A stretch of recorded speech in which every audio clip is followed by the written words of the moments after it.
we are in a society of strength, go, go, go, do, do, do. I don't think we stretch enough anymore. And so I think one of the key things is people need to remember to do that.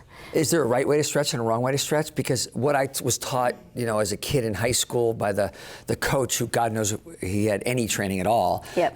Versus what an elite athlete should be doing versus what a weekend warrior should be doing. Is there a right way to stretch? I think there's a correct way to stretch, sure. And I think everybody has to tailor it to what they're doing and who they are. But generally speaking, you have to be appropriately warmed up, you know, and you don't want to stretch a cold muscle quickly. You don't want to bounce quickly. You don't want to do anything without being appropriately warmed up and ready for the actual exercise. And then stretching when you're warm is probably at its best.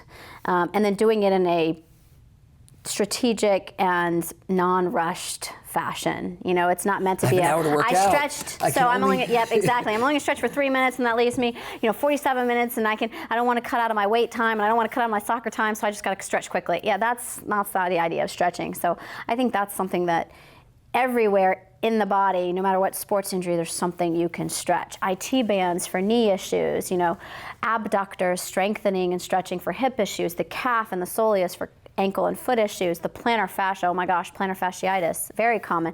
The stretching for that, it just needs to be part of our regimen. Yeah, but most people don't ever talk to you.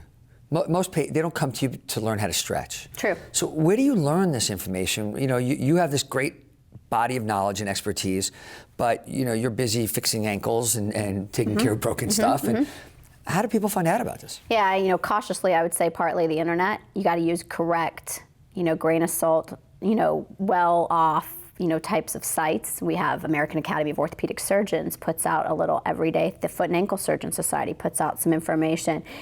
Therapists, great way to get in. See a physical therapist, be taught correctly, learn some things, 1 or 2 visits, and go home and incorporate that. Athletic trainers now are becoming a huge part of sports medicine and orthopedics in general, and so athletic trainers are great people, great funds of knowledge. They have spine specialties, they have knee specialties, they have, you know, obviously a background in physical therapy, they have a background in taping, so athletic trainers are huge. So students especially have it at their disposal, right? Because they have student athletics usually at every school now, and they usually have some sort of student health type of program, whether it's a trainer or otherwise. So they can easily learn appropriate stretching through that. And I think for adults, if they don't have the ability to reach out to therapists or trainers or don't have that at their disposal, I think taking good, reliable sites off the internet that can show that, maybe physical therapy sponsored sites.